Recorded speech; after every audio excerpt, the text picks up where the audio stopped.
안톤 체호프 작가 단편소설 제목 정조입니다. 1분 작품 감상 포인트입니다. 정조는 19세기 말 러시아 사회를 배경으로 한 안톤 체호프의 심리 드라마이며 작품을 마주하기 전 우리가 알아야 할 필수 배경은 당대 러시아의 사회 상황입니다. 당시 러시아는 전제군부제 사회였고 도덕적 규범은 여성에게 특히 엄격하게 적용되었습니다. 표면적으로는 결혼한 여성이 직면한 감정의 유혹을 다루지만 체호프의 통찰력 있는 필치는 인간 본성의 복잡함과 도덕적 약함을 깊이 있게 탐구합니다. 당대 러시아 사회에서 계급 문제와 가정의 도덕성은 중요한 주제였으며 체호프는 일반적인 도덕 설교를 거부하고 인물의 내면 세계를 솔직하게 드러내는 방식으로 독자들에게 질문을 던집니다. 이 작품은 전통적 도덕관에 도전하며 인간이 스스로 예상하지 못한 욕망과 약함에 어떻게 대면하는지를 보여줍니다. 체호프가 주목하는 것은 인간이 자신이 생각하는 자신과 실제 모습 사이의 괴리에서 오는 고통입니다. 이 괴리에서 오는 심리적 갈등이 작품의 핵심을 이루며 우리는 순수한 이야기 구조보다는 인물의 감정과 사고의 미묘한 변화에 주목해야 합니다. 작품을 만나기 전에 읽는 이들은 도덕에 관한 명확한 메시지를 기대할 수도 있지만 체호프는 그러한 단순한 교훈을 거부하고 대신 인간이 얼마나 복잡하고 모순된 존재인지를 보여주려 합니다. 소설을 시작합니다. 공증인 루반체프의 아내 소피아 페트로브나는 이웃 별장에 피서하러 온 변호사 일리인과 함께 숲속 오솔길을 조용히 거닐었다. 저녁 5시경이었으리라. 오솔길 위 하늘에는 솜처럼 하얀 구름이 뭉게뭉게 깔렸고 군데군데 구름 사이로 파랗게 반짝이는 조각 하늘이 아래를 엿보았다. 구름은 높다란 노송 끝에 걸리기라도 한 듯 좀채로 움직일 줄을 몰랐다. 고요하고 무더운 날이었다. 오솔길 앞은 나직한 철도 제방으로 막혔는데 오늘은 무슨 일인지 총을 든 보초가 제방 위를 왔다 갔다 했다. 바로 제방 뒤에는 녹슨 지붕에 6개의 둥근 누각이 있는 커다란 교회가 눈에 띄었다. 여기서 당신을 만나리라고는 꿈에도 생각지 못했어요. 소피아 페트로브나는 눈을 내리깔고 양산 끝으로 길가에 떨어진 나뭇잎을 찌르면서 말했다. 하지만 만나게 된 걸 한편으로는 다행이라고 생각해요. 전 솔직히 모든 것을 털어놓고 당신하고 얘기하고 싶었으니까요. 저 이반 미하일로비치, 당신이 정말 저를 사랑하고 또 존경해 주신다면 제발 부탁이니 앞으로 제 뒤를 쫓지 말아주세요. 당신은 그림자처럼 제 뒤를 따라다니면서 늘 이상한 눈초리로 저를 바라보시고 사랑의 고백을 하는가 하면 이상한 편지를 보내기도 하고 도대체 언제까지 그런 짓을 계속하실 작정이세요? 그리고 그런 일을 해서 어떡하시겠다는 건가요? 네. 일리이는 아무 말도 없었다. 소피아 페트로브나는 몇 걸음을 걸어가다 다시 말을 이었다. 그리고 우리가 서로 알게 된 지도 벌써 5년째가 되지만 당신은 어째선지 지난 2, 3주일 동안에 아주 딴 사람처럼 변하고 말았어요. 전 당신의 마음을 이해할 수 없어요. 이반 미하일로비치. 소피아 페트로브나는 자기의 동반자를 흘긋 곁눈질해 보았다. 일리이는 실눈을 하고 솜처럼 새하얀 구름을 물끄러미 바라보고 있었다. 그의 얼굴에는 무슨 일에 고통을 받는 사람이 듣기도 싫은 말을 억지로 참으며 들어야 할 때에 느끼는 심술궂은 혐오감과 허탈함의 표정이 떠올랐다. 당신께서 그런 것을 이해하지 못하시다니 정말 놀라운 일이에요. 루반체프 부인은 어깨를 흠칫하며 말을 이었다. 당신께서 하시고 있는 일이 얼마나 파렴치한지는 당신도 아셔야 할 거예요. 전 남편이 있는 몸이에요. 그리고 남편을 사랑하고 존경해요. 제겐 딸까지 있잖아요. 그런 걸 당신은 아무렇게도 생각지 않으시는가요? 게다가 당신은 저하고는 오랜 친구 사이라서 가정생활이나 전반적인 가정생활의 윤리 문제에 대한 저의 태도를 잘 아실 텐데요. 일리이는 화가 나는 듯 기침을 하고는 한숨을 내쉬었다. 가정생활의 윤리라 하느님 맙소사. 그는 중얼거렸다. 네. 그래요. 전 남편을 사랑하고 존경해서 어떤 경우에라도 가정의 평화를 소중히 여기고 있어요. 제 남편 안드레이와 딸을 불행하게 만들기보다는 차라리 제가 죽어버리는 것이 나을 거라 생각해요. 그러니 제발 부탁이지만 이반 미하일로비치, 저를 더는 괴롭히지 말아주세요. 그리고 그전처럼 선량한 좋은 친구가 되어주시고 당신 얼굴에는 어울리지도 않는 그 한숨과 탄식들을 걷어치워주세요. 자, 이것으로 모든 것은 해결되고 끝났어요. 앞으로 두 번 다시 이런 말하지 않기로 해요. 자, 우리 무엇 좀 딴 얘기나 해요. 소피아 페트로브나는 다시 한번 일리인의 얼굴을 곁눈질해 보았다. 일리인은 멍하니 하늘을 쳐다보고 있었는데 얼굴은 파랗게 질렸고 화가 난 듯이 떨리는 입술을 지그시 깨물었다. 루반체프 부인은 그가 무엇 때문에 화를 내며 무엇 때문에 그렇게 성이 났는지를 알 수 없었으나 그의 창백한 얼굴빛은 그녀에게 측은한 마음을 불러일으켰다. 그렇게 성내지 마시고 친구가 되어주세요. 그녀는 정답게 말했다. 좋지요? 그럼 우리 악수해요. 일리인은 그녀의 포동포동하고 조그만 손을 두 손으로 잡아 쥐면서 천천히 자기의 입술로 가져갔다. 전 철없는 중학생이 아닙니다. 전 사랑하고 있는 여자하고 우정만으로 만족할 수 없습니다. 그는 중얼거렸다. 그만. 모든 것은 끝나고 해결되었으니까요. 어느새 벤치까지 왔군요. 거기 앉아요. 소피아 페트로브나는 가장 어렵고 섬세한 일을 거뜬히 처리하고 괴롭던 문제의 끝장을 내버린 뒤이므로 아늑한 휴식감에 도취되었다. 이젠 그녀도 가벼운 한숨을 내쉬면서 일리인의 얼굴을 마주 쳐다볼 수 있게 되었다. 그녀는 일리인을 바라보았다. 그러자 자기를 사랑하는 남자를 정복했을 때에 느끼는 여자의 이기적인 우월감이 그녀의 마음을 흐뭇하게 만들었다. 사내답게 용감하고 심술궂은 얼굴에 크고 시꺼먼 턱수염을 기른 굳세고 덩치 좋은 사내가 총명하고 교양 있는, 게다가 제사라고까지 이름난 이 사내가 순순히 자기 옆에 앉아서 고개를 숙인 것을 보니 마음이 즐거웠다. 2, 3분 동안 그들 두 사람은 아무 말 없이 앉아 있었다. 아직 해결된 것도 없거니와 끝난 것도 없습니다. 일리인은 말문을 열었다. 마치 경문이라도 읽듯이 나는 남편을 사랑하고 존경한다느니 가정의 윤리가 어떻다느니 되풀이하고 계시잖아요. 그런 건 당신이 말씀하지 않으셔도 잘 알고 오히려 제 편에서 당신에게 그 이상의 말들을 해드릴 수 있을 겁니다. 정직하게 솔직히 말씀드리지만 제가 하고 있는 행동을 저 자신도 죄스럽고 비도덕적이라고 느낍니다. 그 이상 달리 생각할 도리가 없으니까요. 그렇지만 누구나 다 아는 그런 얘기를 되풀이한들 무슨 소용이 있겠습니까? 그런 입에 바른 말로 동정을 베풀어주기보다는 차라리 제가 무엇을 할 것인가에 대해서 말씀해 주시는 편이 낫지 않을까요? 벌써 여러 번 말씀드리지 않았어요. 이곳을 떠나시라고요. 아시다시피 전 지금까지 5번이나 당신 옆을 떠나봤지만 언제나 도중에서 되돌아오곤 했습니다. 그때의 여행권을 보여드릴 수도 있지요. 모두 소중히 간직하고 있으니까요. 아무래도 당신 옆을 떠날 수는 없는가 봅니다. 저는 싸우고 있습니다. 고통스럽게 싸우고 있지요. 그렇지만 제게는 단련이 부족하고 힘이 없고 용기가 없다면 그런 건 아무 소용도 없습니다. 자연의 힘에 항거할 수는 없으니까요. 아시겠어요? 항거할 수 없어요. 제가 여길 떠난다 해도 자연의 힘이 제 옷깃을 놓지 않는단 말이에요. 정말 저속하고 무력한 존재죠. 일리인은 빨갛게 얼굴이 상기된 채 자리에서 일어나서는 벤치 옆을 왔다 갔다 하기 시작했다. 전 개처럼 으르렁댑니다. 그는 불끈 주먹을 쥐면서 중얼거렸다. 전 자신을 증오하고 멸시합니다. 마치 불량 소년처럼 남의 부인 뒤를 쫓아다니며 바보 같은 편지질이나 하고 있으니 이게 무슨 꼴입니까? 에잇! 일리는 머리를 쥐어뜯으며 입속에서 울부짖고는 다시 자리에 앉았다. 하지만 당신도 정직하진 못합니다.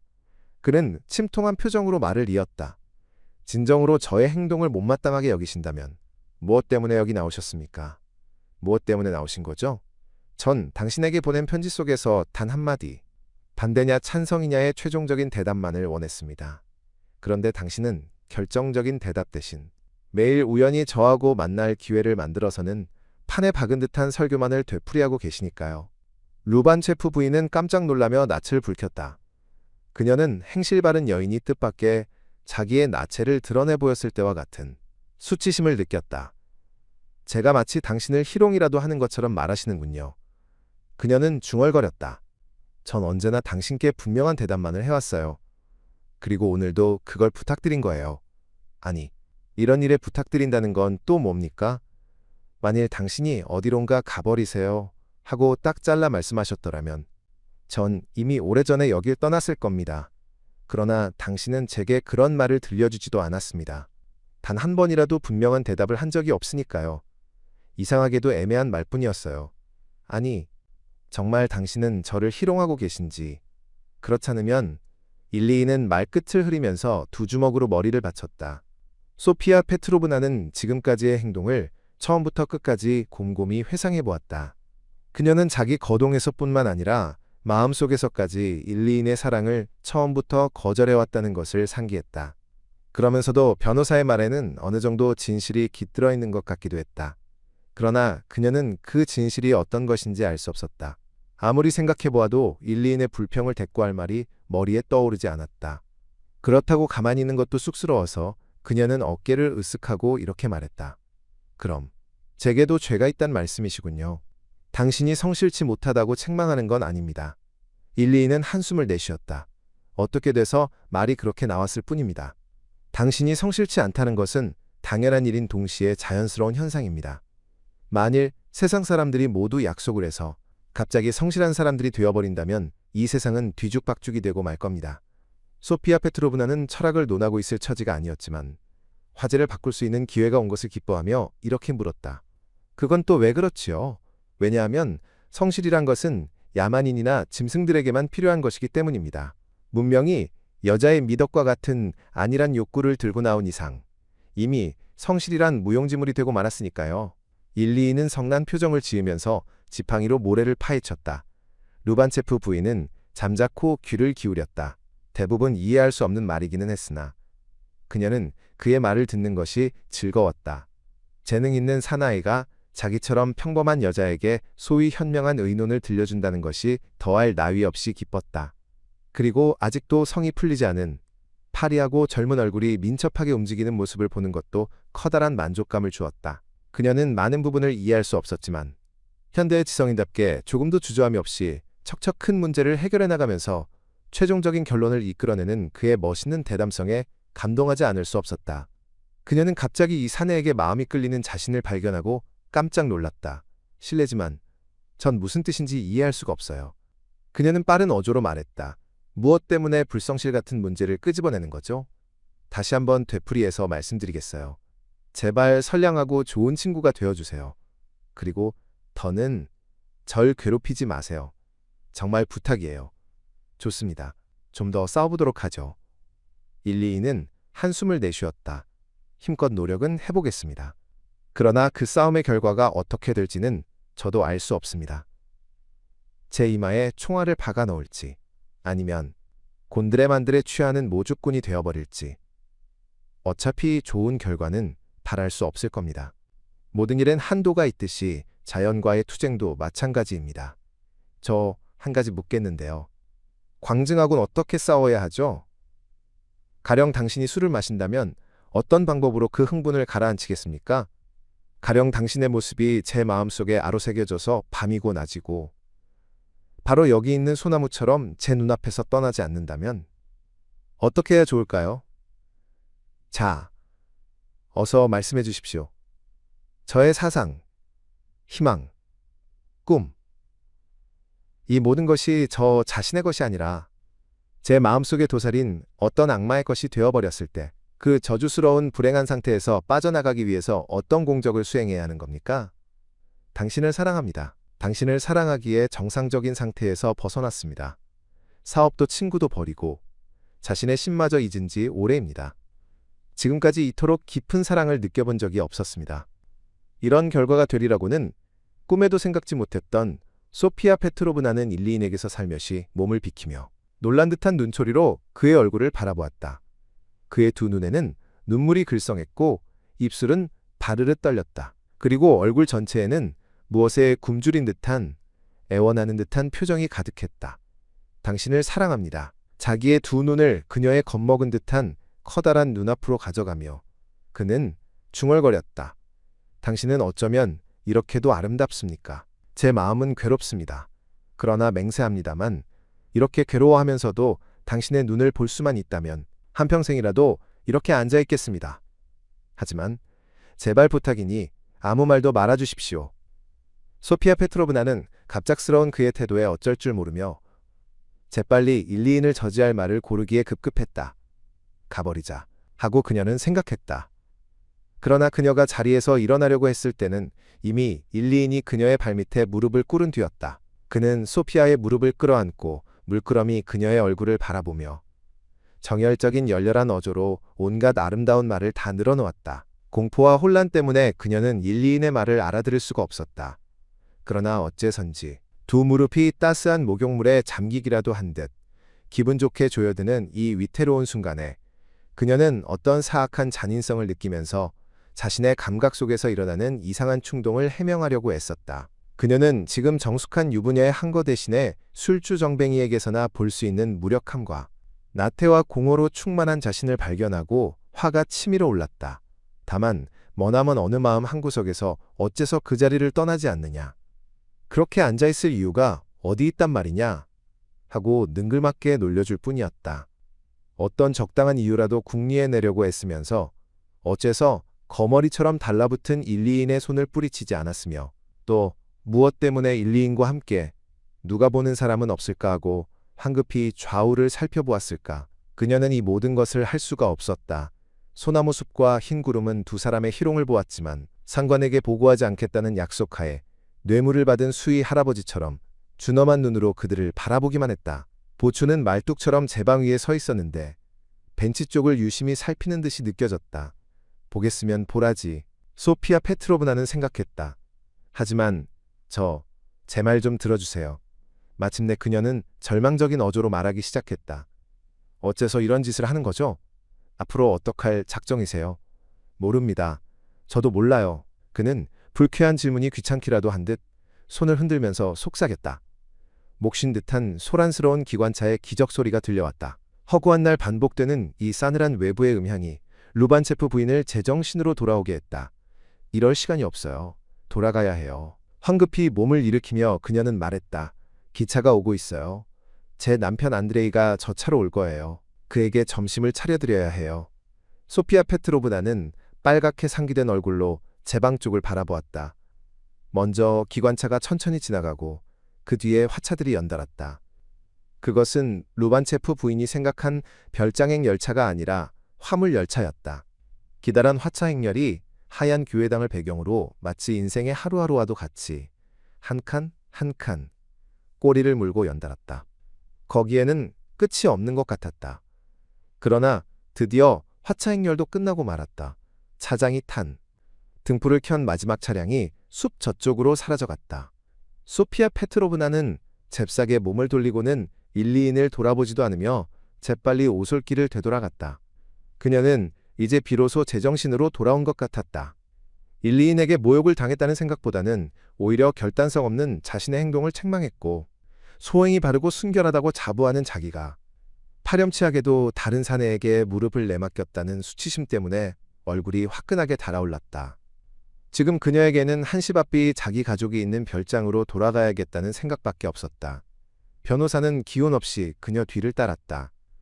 오솔길에서 좁다란 한 길로 돌아설 때 그녀는 일리인의 무릎에서 모래만 보았을 정도로 재빨리 되돌아보고는 제발 따라오지 말아달라는 손짓을 했다. 집으로 달려오자 소피아 페트로브나는 5분가량 자기 방에서 움직이지 않고 서서 창문을 바라보기도 하고 책상을 바라보기도 했다. 더러워. 그녀는 자신을 나무랐다. 더러워. 자기 자신을 나무라면서 하나도 빼놓지 않고 지금까지의 모든 일을 곰곰이 되새겨보았다. 지금까지 그녀는 일리인의 사랑을 끈덕지게 거절해왔으면서도 그를 만나 얘기하고 싶은 충동에 마음이 끌리지 않았던가. 뿐만 아니라 일리인이 그녀의 발밑에 몸을 던졌을 때에는 어떤 야릇한 희열까지 느끼지 않았던가. 그녀는 지금까지의 모든 일을 냉정히 회상해보았다. 그리고 이제 숨막힐 듯한 수치심과 함께 힘껏 자기 뺨을 후려갈기고 싶은 충동을 느꼈다. 불쌍한 안드레이. 그녀는 남편을 생각하면서 될 수 있는 대로 자기 얼굴에 상냥스러운 표정을 지으려고 애썼다. 불쌍한 내 딸 봐라. 넌 네 어머니가 어떤 여자라는 걸 모르겠지. 제발 나를 용서해다오. 난 너희들을 사랑해. 얼마나 사랑하는지 몰라. 그리고는 자기는 아직도 훌륭한 아내고 어머니며 일리인에게 말한 것처럼 가정의 윤리를 더럽힐 정도로 타락하지는 않았다는 사실을 자기 자신에게 입증하려고 애쓰면서 부엌으로 달려나가서는 여태껏 남편의 식사 준비가 되어 있지 않은 것을 보자 식모에게 핀잔을 퍼부었다. 그녀는 피로와 공복에 지친 남편의 얼굴을 떠올리고는 남편이 가엾어 못 견디겠다는 듯 큰 소리로 짓거리면서 손수 식탁을 마련했다.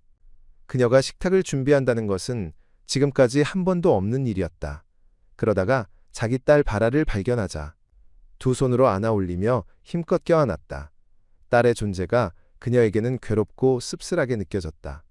하지만 그녀는 그런 생각을 하고 싶지 않았으므로 아버지가 얼마나 정직하고 선량하며 훌륭한 사람인가를 딸에게 설명하기 시작했다. 그러나 잠시 후 안드레이 일리이치가 집에 도착했을 때 그녀는 제대로 인사도 하지 못했다. 일부러 조작된 그녀의 거짓 감정은 불안과 고통을 남겼을 뿐 아무런 도움도 주지 못한 채 멀리 사라져버렸다. 그녀는 마음의 고통 때문에 안절부절 못하며 창가에 앉아 있었다. 인간은 고통에 처해 있을 때에 비로소 자기의 감정과 사상을 지배하기 힘들다는 것을 깨닫게 된다.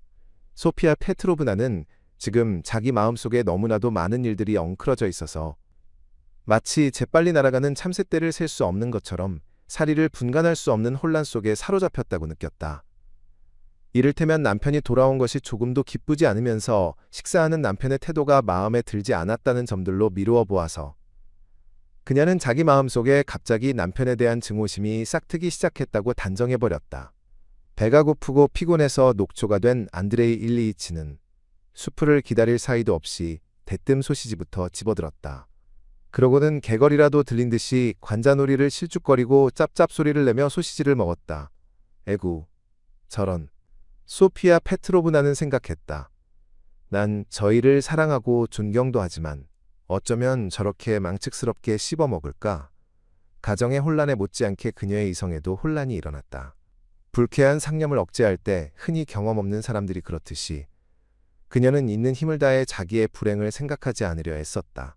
그러나 그녀가 애쓰면 애쓸수록 일리인의 모습이며 그 무릎 위의 모래며 솜 같은 구름이며 기차의 영상이 더욱 선명하게 눈앞에 떠올랐다. 그런데 어쩌자고 오늘 그런 데를 갔을까? 내가 바보지. 그녀는 괴로워했다. 나는 정말 내 몸을 책임질 수 없는 그런 부정한 여자일까? 일이 커지기 전에 결말을 내야겠다고 그녀는 생각했다. 안드레이 일리이치가 마지막 접시를 비웠을 때 그녀는 이미 굳은 결심을 했다. 모든 것을 남편에게 고백해서 위험에서 벗어나도록 하자. 안드레이, 당신하고 신중히 상의할 게 있어요. 그녀는 식사를 마치고 피로를 풀 겸 한잠 자려고 프로코트와 장화를 벗는 남편에게 말을 꺼냈다. 뭔데? 여길 떠나도록 해요. 아니, 어디로 간단 말이지? 도시로 돌아가긴 아직 좀 이른데. 아니에요. 여행을 해요. 어디론가 떠나도록 해요. 여행을 한다. 공증이는 기지개를 켜며 중얼거렸다. 나도 때론 그런 공상을 하지만 어디 우리에게 그럴 돈이 있어. 그리고 사무소는 누구한테 맡긴단 말이오? 그리고 잠시 생각하고 나서 그는 이렇게 덧붙였다. 몹시 지루한 모양이구려. 정 원한다면 혼자 가도록 하지. 소피아 페트로브나는 동의했다. 그러나 불현듯 이런 생각이 들었다. 일리인이 그 기회를 기뻐하면서 자기하고 같은 기차에 같은 칸에 타고 쫓아오는 게 아닌가. 그녀는 생각에 잠긴 채 배불리 식사를 하긴 했으나 아직까지 피곤이 풀리지 않아 축 처져 있는 남편을 바라보았다. 이때 어떻게 되었던지 줄무늬의 양말을 신은 여자 발처럼 조그만 남편의 발이 그녀의 눈에 띄었다. 양쪽 뒤꿈치가 모두 해져 있었다. 커튼 뒤에서는 유리창에 부딪힌 들벌이 웅웅 소리를 냈다. 소피아 페트로브나는 양말 뒤꿈치의 실밥을 바라보기도 하고 들벌의 웅웅 소리를 듣기도 하면서 기차를 타고 여행을 떠나는 자신의 모습을 그려보았다. 일리인은 밤낮 마주 앉아서는 자기의 무력함에 화를 내기도 하고 마음의 고통 때문에 파랗게 질리기도 하면서 한시도 그녀에게서 시선을 떼지 않으리라. 그는 자신을 불량 학생이라 자처하는가 하면 그녀를 나무라기도 하고 자기 머리칼을 쥐어뜯기도 하리라.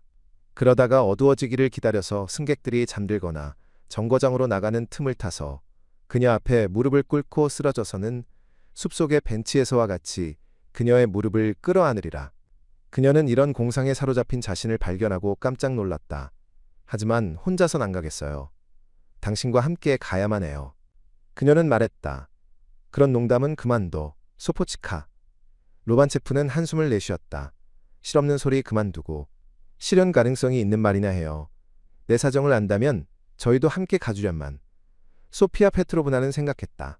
어떻게 되든 간에 일단 떠나기로 결심을 하자. 그녀는 위험에서 빠져나온 사람처럼 홀가분한 기분에 사로잡혔다. 그녀의 이성도 점점 정상적인 상태로 되돌아왔고 마음도 즐거워졌다. 뿐만 아니라 모든 일을 곰곰이 생각할 여유까지 가지게 되었다. 그러나 아무리 생각하고 공상해봐도 이곳을 떠나야겠다는 생각에는 변함이 없었다. 그 사이 남편은 잠들고 말았다. 어느새 밖에는 어둠이 깃들기 시작했다. 그녀는 응접실에 앉아서 피아노를 두드렸다. 저녁 무렵 창밖에서 떠드는 활기 있는 소리며 피아노의 음률이며 이런 모든 것보다도 자신의 고통을 잘 이겨낼 수 있었다는 생각이 그녀의 마음을 즐겁게 해주었다. 만일 딴 여자가 그녀의 처지에 놓이게 된다면 그녀는 수치심의 낯을 붉히며 괴로워했을 뿐. 지금은 기우에 지나지 않을지도 모르는 위험에서 벗어나지 않는가. 그녀는 이러한 자기의 정숙과 결단성에 감동한 나머지 3번이나 거울 앞에서 자기 얼굴을 바라보았다. 어둠이 짙어지기 시작하자 손님들이 모여들었다. 남자들은 카드놀이를 하기 위해 식당에 자리를 잡고 부인들은 응접실과 테라스를 차지했다. 맨 나중에 일리인이 찾아왔다. 그의 표정은 슬프고 침울해서 마치 병자 같았다. 그는 소파 한 귀퉁이에 자리를 잡은 채 끝까지 한 번도 일어나지 않았다. 언제나 명랑하고 말하기 좋아하는 사내가 오늘따라 시종 침묵을 지키면서 얼굴을 찌푸리고 눈두덩만을 긁었다. 누군가의 질문에 대답하지 않으면 안 될 경우 그는 억지로 윗입술에만 웃음을 띠고는 화난 듯 퉁명스럽게 대답했다.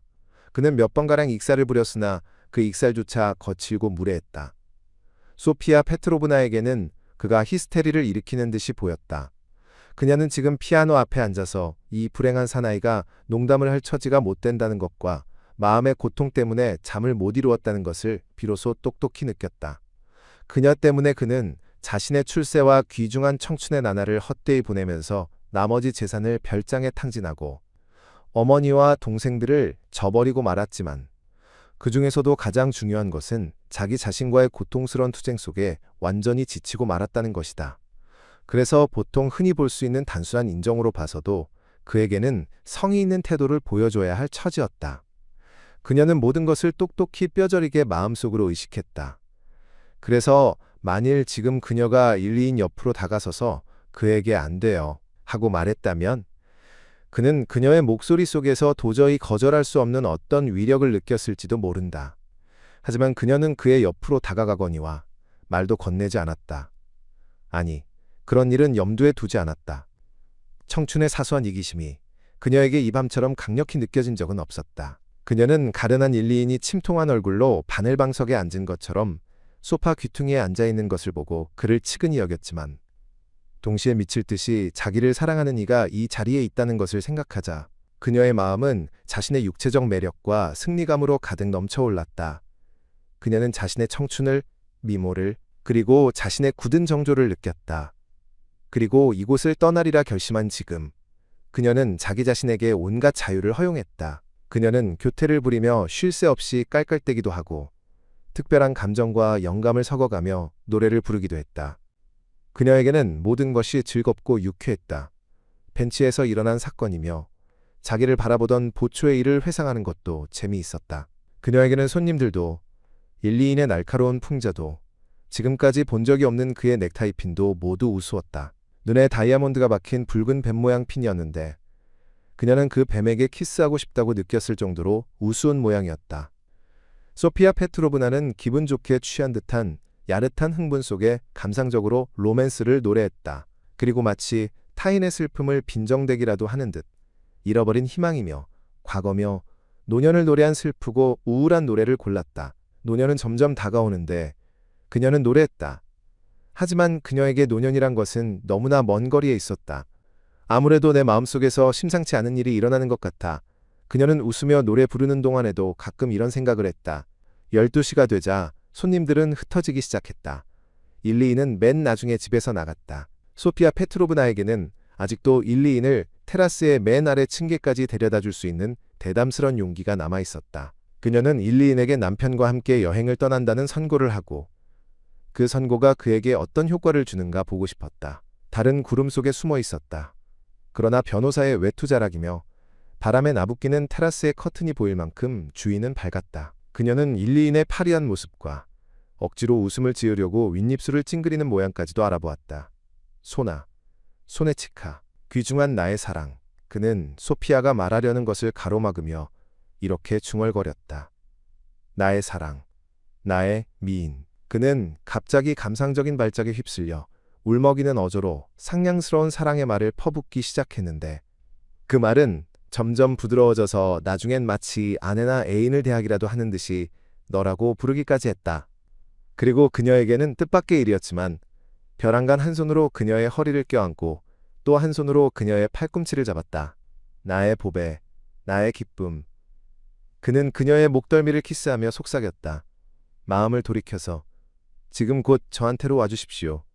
그녀는 그의 포옹에서 빠져나와 분노에 타는 반항의 기세를 보이려고 얼굴을 쳐들었다. 그러나 분노는 나타나지 않았다. 그녀가 자랑으로 삼던 정숙과 결백도 극히 평범한 여자들이 이런 경우에 짓거리는 그런 판에 박은 문구를 내뱉게 하는데 불과했다. 제정신이 아니군요. 자, 갑시다. 일리인은 말을 이었다. 숲속의 벤치 옆에서 당신도 저처럼 무력하다는 것을 확신했습니다. 소나, 당신도 저처럼 괴로워하고 있습니다. 당신은 저를 사랑하면서도 공연히 자기 양심과 흥정을 하는 겁니다. 그녀가 자기 옆을 떠나려는 것을 보자 그는 소나의 레이스 옷 소매를 붙잡으며 황급히 말했다. 오늘이 아니면 내일이라도 당신은 반드시 양보할 때가 올 겁니다. 무엇 때문에 이렇게 시간을 끄시는 겁니까? 사랑하는 귀중한 소나. 이미 판결은 내렸습니다. 어째서 그 집행을 연기하시는 겁니까? 무엇 때문에 자신을 속이는 거예요? 소피아 페트로브나는 그에게서 빠져나와 집 안으로 뛰어들어갔다. 응접실로 돌아와 기계적으로 피아노의 뚜껑을 닫고 오랫동안 악보의 표지를 들여다보고는 털썩 자리에 주저앉았다. 그녀는 서 있을 수도 없고 생각에 잠길 수도 없었다. 흥분과 분노로 해서 지금 그녀에게 남은 것은 단 한 가지, 나태와 우수가 뒤섞인 일종의 연약성뿐이었다.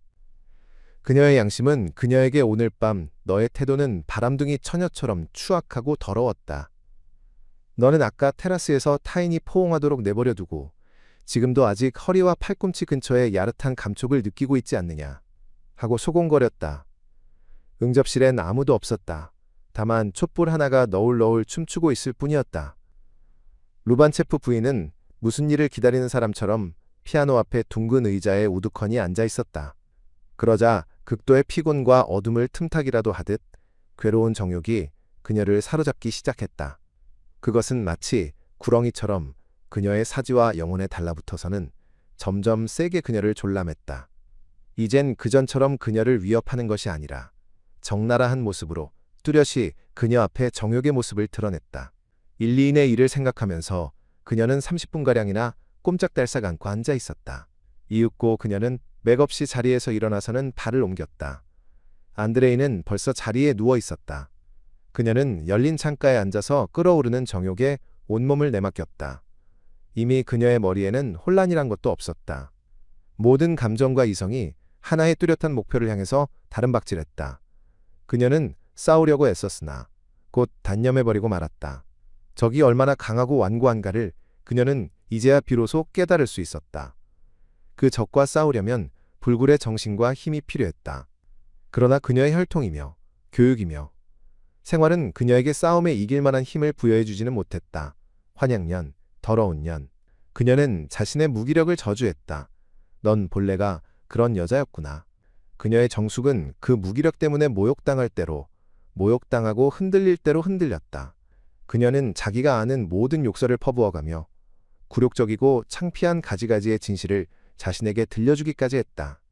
그녀는 자기 자신이 결코 정숙한 여자가 못 된다는 것, 오늘까지 굳게 정조를 지켜온 것은 오직 그것을 깨뜨릴 기회가 없었기 때문이라는 것, 그리고 그녀의 만 하루 동안의 투쟁은 한낱 우스운 희극거리에 지나지 않았다는 것들을 자신에게 들려주었다. 내가 싸워왔다고 가정하자. 그녀는 생각했다. 그렇다면 그것은 도대체 어떤 싸움이었을까? 매춘부로 전락하는 여자도 팔리기 전까지는 싸우게 마련이다. 그리고 나중에 가서는 자기 몸을 맡기고 만다. 이것을 싸움이라 말할 수 있을까? 마치 우유처럼 하루 만에 썩고 마는 주제에 하루 만에 그녀는 자기를 집에서 끌고 나가려는 것이 감정의 유혹도 아니고 일리인의 인격도 아니고 오로지 자기를 기다리는 일종의 관능적인 호기심이라는 점에서 자신의 죄를 인정하지 않을 수 없었다. 별장에 거주하는 대부분의 유한 부인들이 그런 방법으로 정조를 깨뜨리듯이 엄마를 잃은 새 새끼와도 같이 누군가 문 밖에서 목쉰소리로 노래했다. 만일 간다면 지금이다.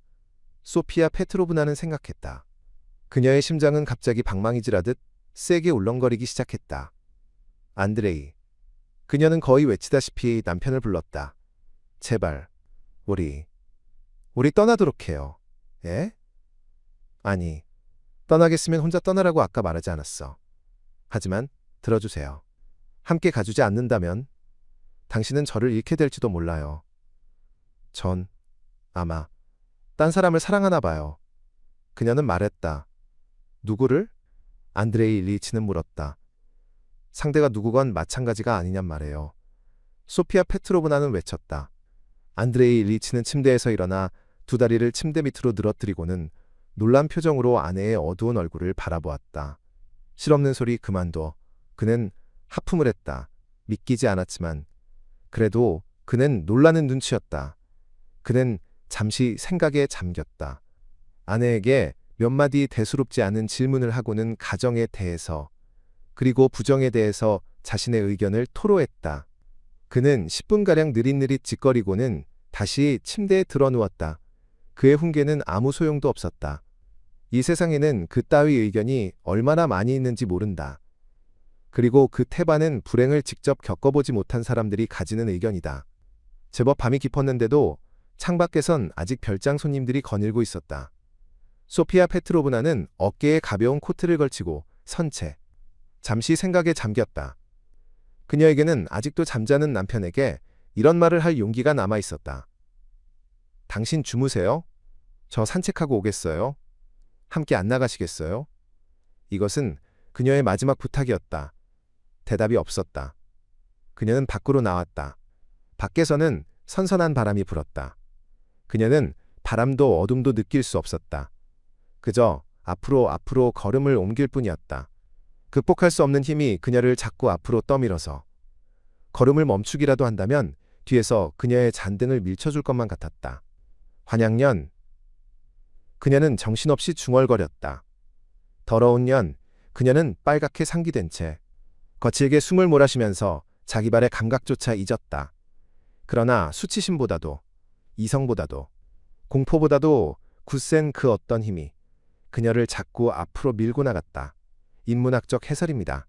정조는 19세기 러시아 사회의 도덕 체계와 그것의 위기를 탐구하는 중요한 텍스트이며 체호프가 이 작품을 통해 제시하는 가장 핵심적인 문제는 도덕적 규범과 인간 본성 사이의 근본적인 괴리입니다. 소피아 페트로브나가 가정의 윤리를 반복적으로 언급하는 것은 당대 사회가 여성에게 부과한 도덕적 요구를 명확히 드러냅니다. 유부녀는 절대적 정숙성을 유지해야 하며 남편과 자녀에 대한 무조건적 충성이 요구되었습니다. 이러한 도덕적 요구는 당대 러시아의 사회구조와 문화, 특히 가부장적 사회체제 속에서 여성의 삶을 규정하는 강력한 규범이었습니다.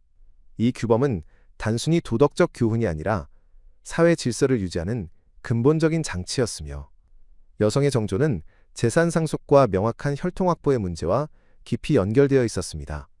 따라서 도덕적 규범이라기보다는 경제적, 법적 요구였던 것입니다. 당대 러시아 사회에서 여성의 정조 개념은 남성 중심의 가부장제를 유지하기 위한 이념적 도구였으며 이는 당대 법적, 경제적, 종교적 체계 모두에 깊이 내재되어 있었습니다. 그런데 체호프가 이 작품에서 보여주는 것은 이러한 도덕 체계가 실제 인간의 심리와 감정에 얼마나 부적절한가입니다. 소피아는 도덕적으로는 완벽할 수 있지만 정서적으로는 공허함을 느끼고 있습니다. 남편 안드레이는 선하고 정직한 사람이지만 그가 소시지를 먹는 모습에서도 그녀는 무언가 부족함을 느낍니다. 이는 도덕적 완벽성이 감정적 만족을 보장하지 못한다는 현실을 제시합니다. 일리는 도덕적으로는 문제가 있지만 그의 정열과 지적 자극은 소피아에게 생기 있는 삶의 경험을 선사합니다. 이는 인문주의적 관점에서 보면 삶의 질과 도덕적 규범 사이의 근본적 갈등을 제시합니다. 인문학은 개인의 존엄성과 삶의 풍요로움을 강조하는데 이 작품은 도덕적 규범이 그것을 어떻게 침해할 수 있는지를 보여줍니다. 체호프는 도덕을 부정하는 것이 아니라 도덕이 인간의 전체 삶을 지배할 수 없음을 암시합니다. 이는 도덕과 욕망, 의무와 감정의 근본적인 불일치를 인정하는 태도입니다. 작품의 인문학적 의미는 또한 당대 러시아 사회의 계급 구조에서도 찾을 수 있습니다.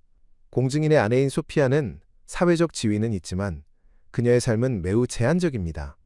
변호사 일리는 교양 있는 지식인이며 그의 철학적 담론은 소피아를 매료시킵니다.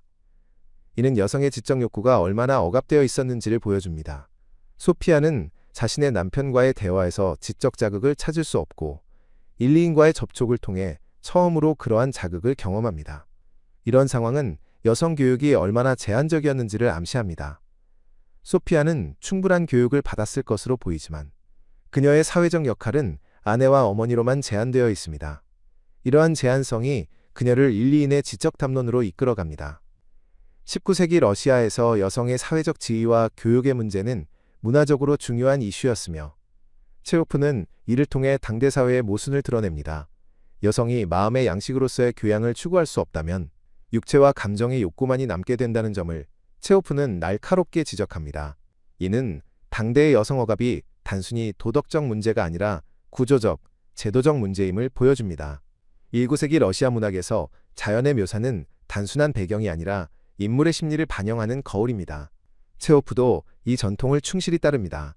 작품 서두의 솜처럼 하얀 구름이 뭉게뭉게 깔렸고라는 묘사는 표면적으로 평온하지만 그 아래에 숨겨진 긴장을 암시합니다. 구름이 좀채로 움직일 줄을 몰랐다는 표현은 소피아의 결정 불능 상태를 투영하며 고요하고 무더운 날이라는 묘사는 억압된 열정이 곧 폭발할 것임을 예고합니다. 이는 인문학에서 강조하는 텍스트의 다층적 읽기의 필요성을 보여줍니다. 표면적 서사 아래에 숨겨진 상징과 은유의 체계를 읽어내는 것이 문학적 텍스트에 대한 인문학적 접근의 핵심입니다. 체호프의 인문주의적 관점은 그가 도덕적 판단을 거부하는 방식에 나타납니다. 일리인의 철학적 담론, 즉 성실이란 것은 야만인이나 짐승들에게만 필요한 것이라는 주장을 체호프는 비판하지 않습니다. 오히려 이러한 담론의 매력을 인정합니다.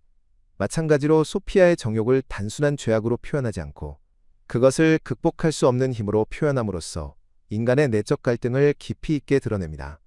이는 전통적 도덕주의와 달리 인간을 보다 전체적이고 복합적인 존재로 보는 인문주의적 태도입니다.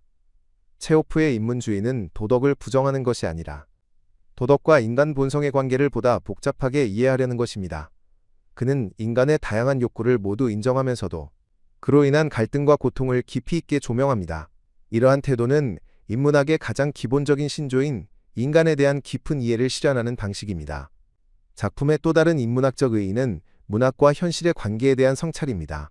소피아가 계속해서 관습적인 문구를 반복하는 것, 예를 들어 가정의 윤리나 정조라는 단어의 반복 사용은 도덕 언어의 공허함을 드러냅니다. 인문주의 전통에서 언어는 현실을 반영하고 의미를 전달하는 도구여야 하지만 이 작품에서 언어는 오히려 현실을 은폐하고 자기 기만을 돕는 도구가 됩니다. 소피아가 내뱉는 경어체의 절제된 표현들은 실제로는 그녀의 광란하는 욕망을 감추기만 합니다. 이는 언어가 자신과 타자를 기만하는 도구가 될 수 있음을 보여줍니다. 체호프가 보여주는 것은 문명화된 언어와 야만적인 욕망 사이의 대립입니다. 소피아의 모순된 말과 행동은 정숙함의 언어가 얼마나 취약한지를 드러냅니다. 언어의 이중성은 도덕적 위선의 가장 기본적인 도구이며 체호프는 이를 통해 인문주의 전통 내에서 언어의 역할에 관한 의문을 제기합니다. 이 작품에서 보초라는 인물의 존재도 인문학적으로 의미심장합니다. 보초는 총을 든 채 제방 위를 왔다 갔다 하며 소피아와 일리인의 행동을 목격할 수 있는 위치에 있습니다. 소피아가 보겠으면 보라지라고 생각하는 대목은 사회적 감시체제에 대한 도전이면서 동시에 자기 통제력의 상실을 보여줍니다. 푸코의 파놉티콘 개념을 적용하면 보초는 사회적 규율과 감시의 시선을 상징합니다. 도덕적 행위는 타인의 감시에 의해 유지되는 것인지 아니면 내적 신념에 의해 유지되는 것인지라는 근본적 질문이 여기서 제기됩니다. 소피아가 감시의 시선을 무시하기 시작하는 순간은 그녀의 도덕적 규범이 외부적 강제에 의존하고 있었음을 드러냅니다. 이는 인문학적으로 도덕의 내면화 문제, 즉 외적 규범이 진정으로 내면화되지 않았을 때 어떤 결과가 발생하는지를 탐구하는 중요한 지점입니다. 문화적 맥락에서 보면 이 작품은 러시아 사회주의 운동이 팽배하던 시대의 산물입니다. 당시 러시아 지식인들 사이에는 사회개혁과 혁명에 대한 논의가 활발했습니다. 그러나 체호프는 사회개혁보다는 개인의 내면 세계의 진실성을 더욱 중시했습니다. 정조에서도 우리가 보는 것은 사회체제의 비판보다는 그 체제 안에서 개별 인간이 어떻게 생각하고 느끼며 행동하는가입니다. 이는 인문학적 관심이 나라는 개별적 존재의 심리와 도덕에 얼마나 깊이 있게 집중되어야 하는지를 보여줍니다. 체호프는 사회 문제를 인정하면서도 궁극적으로는 개인의 영혼의 문제에 더욱 관심을 갖습니다. 또한 체호프의 인문주의는 낭만주의적 이상화를 거부합니다. 그는 현실의 개인을 그대로 보려 합니다. 체호프의 객관주의는 도덕적 우월감을 거부하고 모든 인간의 약함을 공감적으로 이해하려는 인문주의적 태도입니다. 이는 당대의 사실주의 문학 운동과도 밀접한 관련이 있습니다. 체호프는 또한 시간과 공간의 상징적 활용을 통해 인간의 내면을 드러냅니다. 작품에서 오솔길, 벤치, 철도 제방, 교회, 테라스 등의 공간은 단순한 배경이 아니라 인물의 심리 상태를 반영하는 상징적 장치입니다. 오솔길은 소피아와 일리인의 비밀스러운 관계를 암시하며 철도 제방은 일상과 비일상을 구분하는 경계입니다. 교회의 존재는 종교적 도덕의 무게를 상기시키며 벤치는 두 사람의 은밀한 교류가 이루어지는 사적 공간입니다. 기차가 지나가는 장면은 시간의 흐름과 삶의 불가역성을 상징하며 화물열차가 여객열차가 아니었다는 사실은 소피아의 현실인식이 얼마나 왜곡되어 있는지를 보여줍니다. 인문학적으로 이러한 공간에 배치는 인간이 자신의 삶을 어떤 맥락 속에서 이해하는가의 문제와 직결됩니다. 인간은 항상 특정한 시간과 장소에 놓여 있으며 그 시공간이 그의 행동과 사고에 결정적인 영향을 미칩니다. 별장이라는 공간 자체가 일상에서 벗어난 예외적 시공간이며 이 예외적 공간에서 도덕적 규범의 구속력은 약화됩니다. 이는 인문학적으로 매우 중요한 통찰입니다. 도덕적 규범은 사회적 맥락 속에서만 유효하며 그 맥락이 변하면 규범의 구속력도 변할 수 있다는 것입니다. 체호프가 별장이라는 배경을 선택한 것은 이러한 인문학적 통찰을 구현하기 위한 의도적인 선택이었을 것입니다. 러시아의 다차 문화는 도시의 사회적 규범에서 벗어나보다 자유로운 삶을 영위하는 공간으로 이곳에서의 행동은 도시에서의 행동과는 다른 기준으로 판단되곤 했습니다. 체호프는 이러한 문화적 맥락을 활용하여 도덕의 상대성을 탐구합니다. 또한 이 작품에서 드러나는 여성의 교육과 자기개발의 문제는 19세기 러시아 인문학의 핵심 쟁점입니다. 소피아가 지적 자극을 구하는 것은 자기 개발의 욕구이며 이는 정당한 것입니다. 그러나 사회가 그녀에게 제공하는 것은 아내와 어머니의 역할뿐입니다. 이러한 제한성은 개인의 자기 개발과 성장의 기회를 박탈하는 폭력입니다. 인문학은 이러한 개인의 발전권과 자아 실현의 욕구를 중시합니다. 소피아의 지적 욕구는 단순한 감정이 아니라 개인으로서의 존엄성을 추구하는 근본적인 욕구입니다. 당대 사회가 이를 억압하는 것은 개인의 인간으로서의 기본권을 침해하는 것입니다. 나아가 이 작품은 러시아 문학사의 맥락에서도 중요한 위치를 차지합니다. 톨스토이의 안나 카레니나가 불륜의 비극을 장대한 서사시로 그려냈다면 체호프는 동일한 주제를 단편소설에 압축된 형식 안에서 더욱 날카롭게 해부합니다. 톨스토이가 도덕적 판단을 분명히 제시한 반면 체호프는 판단을 유보하고 독자에게 해석의 몫을 남깁니다.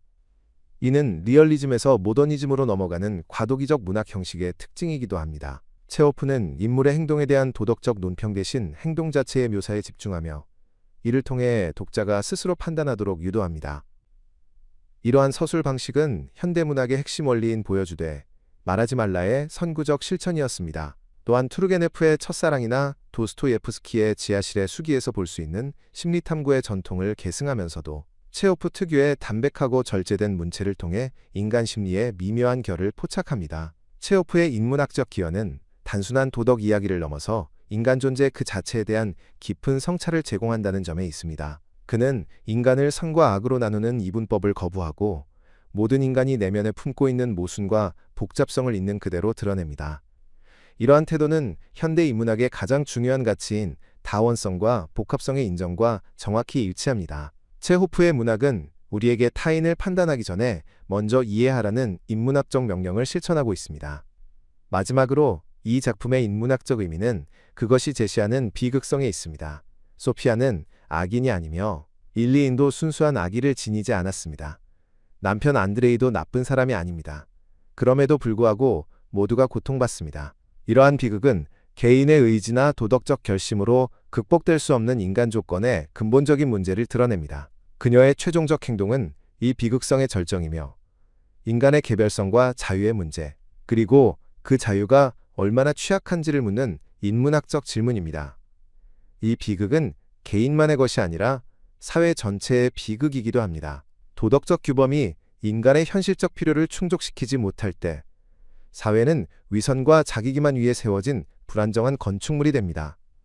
체호프가 그려낸 별장 사회, 즉 겉으로는 교양 있고 예의 바르지만 실제로는 각자의 욕망과 비밀을 숨기고 있는 사회는 바로 그런 불안정성의 축소판입니다.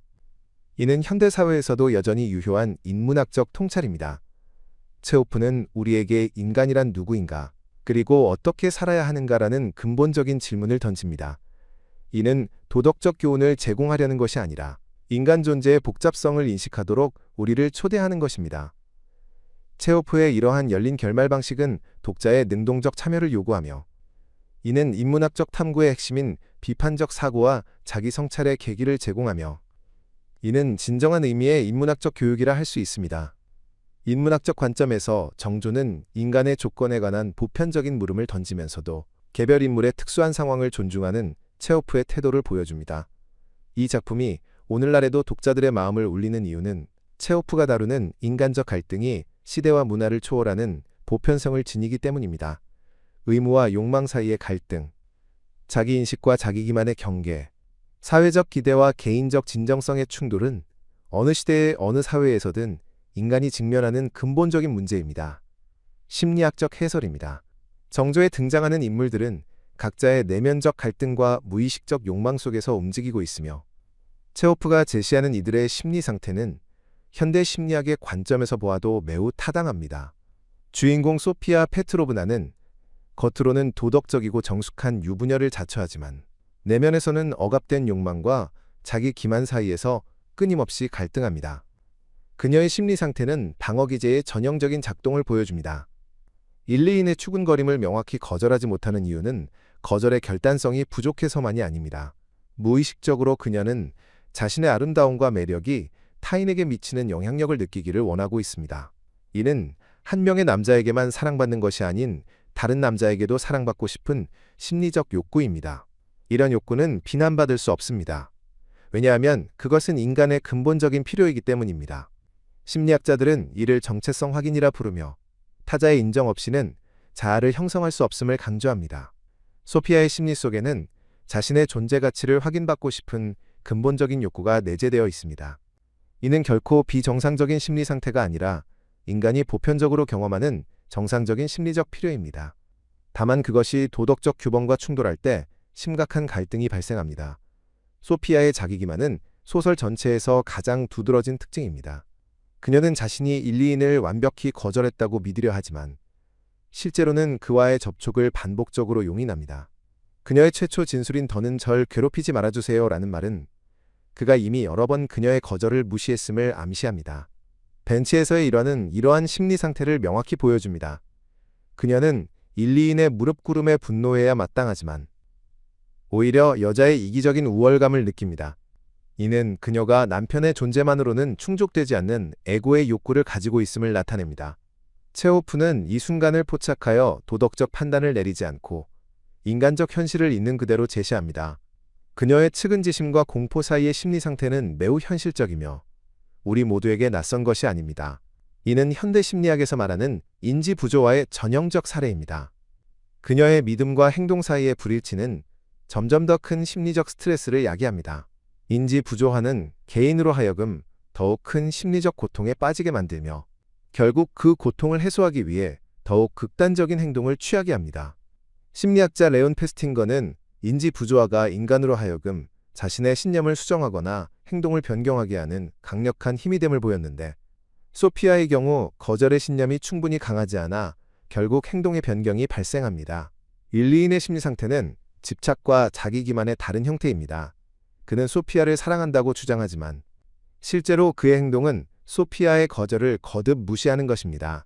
그는 5번이나 떠났다가 돌아온 경험을 언급하며 자신의 약함을 인정하면서도 동시에 그 약함이 자연의 힘이라고 정당화합니다. 이는 자신의 욕망을 자제할 수 없는 상태를 합리화하려는 방어기제입니다.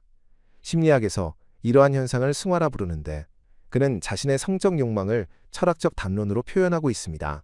그의 철학적 담론도 결국 자신의 행동을 정당화하기 위한 지적 유장함에 불과합니다.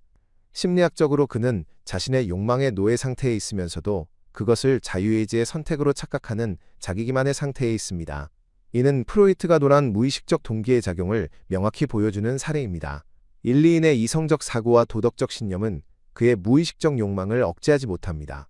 그가 자신을 개처럼 불량 소년이라고 자책하는 것은 자신의 본래 자아가 도덕적 기준을 알고 있음을 보여줍니다. 이는 초자아가 이드의 욕망을 제대로 통제하지 못함을 의미합니다. 정신분석학적으로 일리인은 전형적인 신경증적 강박 상태에 있으며 그의 모든 지적 활동은 실제로는 이 강박을 정당화하기 위한 합리화 메커니즘입니다. 소피아의 타인에 대한 인식 역시 흥미로운 심리 현상입니다. 그녀가 남편을 보는 태도는 시간이 지남에 따라 변합니다. 처음에는 남편을 존경한다고 주장하지만 그가 식사하는 모습을 보며 혐오감을 느끼기 시작합니다. 이는 새로운 욕망이 생겨나면서 기존의 대상이 상대적으로 어떻게 비안전되는지를 보여줍니다. 정신분석학적으로 이는 투사와 변위의 메커니즘을 드러냅니다. 그녀는 자신의 무정함을 남편의 태도 불만으로 표현하려 합니다. 이는 자신의 죄책감을 외부로 향하게 하려는 무의식적 시도입니다. 또한 그녀의 남편에 대한 태도 변화는 성인의 애착 형성 과정에서 새로운 대상이 기존 대상을 어떻게 대체할 수 있는지를 보여줍니다. 소시지를 먹는 모습이라는 구체적 세부 묘사는 그녀가 남편의 일상적 행동에서 찾아낸 거부의 근거입니다. 이는 무의식적 거부감을 정당화하기 위해 만들어낸 이성적 명분일 수 있습니다. 이러한 투사와 변이는 자신의 죄책감으로부터 자신을 보호하려는 심리적 방어입니다. 이는 심리학에서 말하는 도덕적 회피 메커니즘의 전형적인 예입니다. 그녀는 자신의 부정성을 남편에게 투사함으로써 자신의 도덕적 자책감을 경감하려 합니다. 작품의 후반부에서 소피아의 심리 상태는 더욱 악화됩니다. 여행을 떠나기로 결심한 순간 그녀는 스스로를 위험에서 벗어난 사람으로 착각합니다. 그러나 이는 또 다른 자기기만일 뿐입니다. 그녀는 실제로는 위험으로부터 더욱 가까워지고 있는 것입니다. 오후의 음악과 웃음은 그녀의 억압된 욕망이 표면으로 떠오르는 신호입니다. 체호프가 묘사하는 그녀의 기분 좋게 취한 듯한 야릇한 흥분은 그녀의 도덕적 제약이 거의 무너진 상태를 나타냅니다. 이 상태에서 그녀는 자신의 행동을 정당화할 수 있는 명분을 찾습니다. 그녀는 여행을 떠나면 일리인과의 관계가 더욱 진전될 것이라는 무의식적 환상을 품습니다. 심리학적으로 이는 욕망을 의식화하지 않으려는 압축과 합리화의 메커니즘입니다. 그녀의 피아노 연주와 웃음은 이러한 무의식적 욕망의 표현입니다.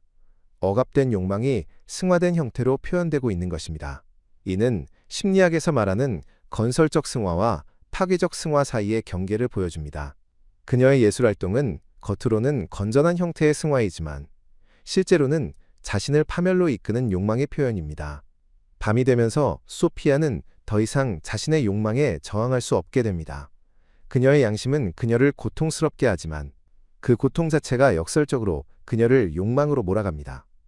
심리학적으로 이는 억압된 욕망이 더 강해지는 현상을 보여줍니다. 프로이트의 이드와 초자아의 갈등이 자아를 압도하는 상태입니다. 남편에게 진실을 고백하려던 시도도 남편의 무관심과 이해 부족으로 인해 좌절됩니다. 남편은 그녀의 심각한 갈등을 실없는 소리로 치부하며 이는 그녀를 더욱 고독하고 절망적으로 만듭니다. 그녀는 남편의 의견이라는 도덕적 훈계가 자신의 내적 욕망을 억제할 수 없음을 깨닫습니다. 이는 외적 억압이 내적 욕망을 완전히 통제할 수 없음을 보여줍니다. 또한 남편의 무시는 소피아에게 남편과의 관계에서 거부당했다는 감정을 강화시킵니다. 그의 혼자 떠나라는 말은 사실상 그녀를 떠나보내는 것이며, 이는 그녀의 절망감을 더욱 깊게 만듭니다. 심리학적으로 애착 관계에서의 거부는 더욱 큰 문제 행동을 야기합니다. 애착 이론에 따르면 안정적인 애착 관계의 부재는 개인의 행동 통제 능력을 현저히 약화시킵니다. 테라스에서의 마지막 순간, 소피아는 일리인에게 여행을 떠난다는 소식을 알립니다. 그 순간 그녀는 여전히 도덕적 제약을 지니고 있는 자신을 발견합니다. 그러나 일리인의 포옹과 달콤한 말에 저항하지 못합니다. 이는 심리학에서 말하는 상충 환경에서의 도피 반응입니다. 그녀는 갈등하는 상황에서 벗어나기를 원합니다. 윤리학적으로는 아니라고 말해야 하지만 감정적으로는 예라고 말하고 싶은 충동을 느낍니다. 체호프가 표현하는 그 순간의 그녀의 마음은 모든 감정과 이성이 하나의 뚜렷한 목표를 향해서 다름박질했다고 합니다. 이는 개인의 합리성과 도덕성이 본능 앞에서 얼마나 무력한지를 보여줍니다. 심리학적으로 이는 정상적인 심리 메커니즘의 극단적 사례입니다. 이는 심리학에서 말하는 적응적 갈등 해결의 실패를 나타냅니다. 융의 분석 심리학적 관점에서 보면 소피아는 자신의 그림자와 대면하고 있는 것이기도 합니다. 그녀가 평소에 억압해왔던 욕망, 관능성, 이기심 등은 모두 그녀의 의식적 자아가 부정하는 그림자에 해당합니다. 일리인과의 만남은 이 그림자가 표면으로 떠오르는 계기가 되며, 그녀가 반복적으로 더러워라고 자책하는 것은 자신의 그림자를 직면했을 때의 공포와 혐오를 나타냅니다. 융에 따르면 그림자의 통합은 인격 성숙의 필수적 과정이지만 소피아는 이 과정을 건강하게 수행하지 못합니다. 그녀는 자신의 그림자를 억압하려 하면서도 결국 그것에 지배당합니다. 이는 그림자의 억압이 오히려 그것의 힘을 강화시킨다는 융의 통찰을 정확히 보여주는 사례입니다. 발달 심리학적 관점에서 볼 때 소피아의 심리적 미성숙함도 주목할 만합니다. 25이라는 나이에 이미 결혼하여 딸까지 둔 그녀는 자아 정체성의 확립이 충분히 이루어지기 전에 사회적 역할에 편입된 것으로 보입니다. 에릭슨의 발달 단계 이론에 따르면 청년기의 핵심 과제는 친밀감 대 고립감의 해결인데, 소피아는 이 과제를 온전히 수행하지 못한 채 결혼 생활에 진입했을 가능성이 있습니다. 그녀가 일리인의 지적 매력에 끌리는 것은 자아 정체성 탐색의 미완결된 과업이 새로운 대상을 통해 재개된 것으로 해석할 수 있습니다. 마지막 장면에서 소피아가 밤의 어둠 속으로 나가는 행동은 더 이상 이성적 통제가 불가능해진 상태를 상징합니다. 체호프는 여기서 중요한 심리학적 통찰을 제시합니다. 인간은 자신의 합리적 판단과 도덕적 신념이 본능적 욕망의 강력함 앞에서 얼마나 취약한지를 보여줍니다. 소피아의 자기 혐오와 저주는 그녀가 여전히 자신의 행동에 대해 도덕적 의식을 유지하고 있음을 보여주지만, 동시에 그 의식이 행동을 멈추지 못한다는 점에서 더욱 비극적입니다. 이는 무의식의 힘이 의식의 도덕적 명령을 얼마나 무력화시킬 수 있는지를 극명하게 보여줍니다. 그녀가 중얼거리는 환양년, 더러운 년, 이라는 자책의 말들은 자신을 향한 분노와 동시에 자신을 이해하지 못하는 세상을 향한 분노이기도 합니다. 남편 안드레이 일리이치의 심리 상태 역시 면밀한 분석이 필요합니다. 안드레이는 표면적으로는 선량하고 성실한 남편이지만 그의 심리적 둔감함은 아내와의 관계에서 심각한 결함을 드러냅니다. 아내가 절박하게 여행을 요청하고 딴 사람을 사랑하나 봐요 라고 고백했을 때 그는 실없는 소리 그만둬라며 하품을 합니다. 이는 심리학에서 말하는 정서적 회피의 전형적 사례입니다. 그는 아내의 감정적 호소를 진지하게 받아들이지 못하며 불편한 감정을 직면하기보다는 회피하는 방식으로 대처합니다. 이러한 정서적 둔감함은 안드레이 개인의 성격적 결함이기도 하지만 동시에 당대 러시아 사회에서 남성에게 기대되었던 감정 표현의 억압과도 관련이 있습니다. 가부장적 사회에서 남성은 감정을 드러내지 않는 것이 미덕이었으며, 가정의 문제를 논리와 훈계로 해결하려는 태도는 당대의 전형적인 남성적 방식이었습니다. 안드레이가 아내의 고백에 대해 일형분간 느릿느릿 의견을 토로한 뒤 다시 잠자리에 드는 장면은 그가 아내의 심리적 위기를 전혀 인식하지 못하고 있음을 극적으로 보여줍니다. 이는 대인관계 심리학에서 강조하는 공감 능력의 부재를 나타내며 부부 관계에서 정서적 소통의 실패가 어떤 파국적 결과를 초래할 수 있는지를 보여줍니다. 안드레이의 줄무늬 양말과 해진 뒤꿈치라는 세부 묘사는 소피아가 남편을 객체화하기 시작했음을 보여주는 심리적 신호입니다. 사랑하는 사람의 사소한 결함이 갑자기 눈에 들어오기 시작하는 것은 감정적 거리두기의 첫 번째 징후입니다. 또한 체호프가 제시하는 심리 현상 중 주목할 만한 것은 갈등의 내면화입니다. 외부의 도덕적 규범과 내부의 욕망 사이의 갈등은 점점 더 내면화되어 결국 그녀 자신이 도덕과 욕망 모두의 전장이 됩니다. 그녀는 자신을 심판하고 자신을 욕하는 법정이 되어 있습니다. 이러한 내면화된 갈등은 외부적 해결을 불가능하게 만듭니다. 왜냐하면 해결의 대상이 자신 내부에 있기 때문입니다. 체호프가 제시하는 이러한 심리 상태는 현대의 심리학적 용어로는 자아의 분열을 의미합니다. 초자아와 이드 사이의 극심한 충돌 속에서 자아는 어느 쪽도 만족시킬 수 없는 상황에 직면합니다. 이것이 바로 정신건강의 측면에서 가장 위험한 상태이며 그녀의 최종적 행동은 이러한 내적 갈등이 극도로 악화된 결과입니다. 그녀는 더 이상 조화를 찾을 수 없고 오직 욕망으로 자신을 내맡기는 것으로만 현재의 고통으로부터 일시적 해방을 얻으려 합니다. 이는 자아의 항복이며 욕망에 의한 자아의 지배를 의미합니다. 철학적 해설입니다.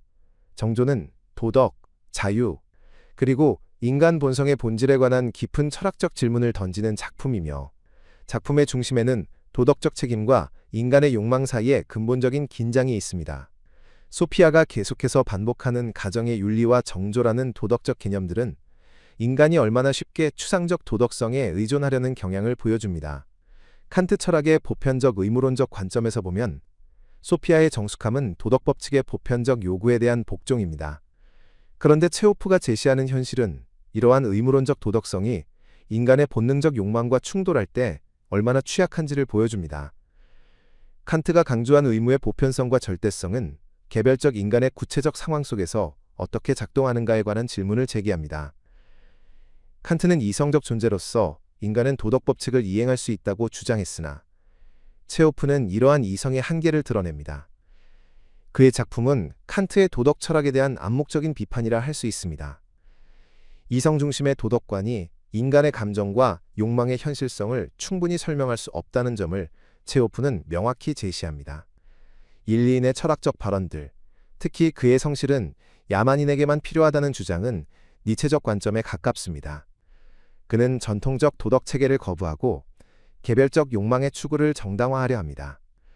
일종의 윤리적 상대주의를 주장하면서 자신의 욕망을 자연의 힘으로 정당화합니다. 흥미롭게도 체호프는 이 철학적 입장을 직접 비판하지 않습니다. 대신 그것이 얼마나 매력적이면서도 동시에 위험한지를 드러냅니다.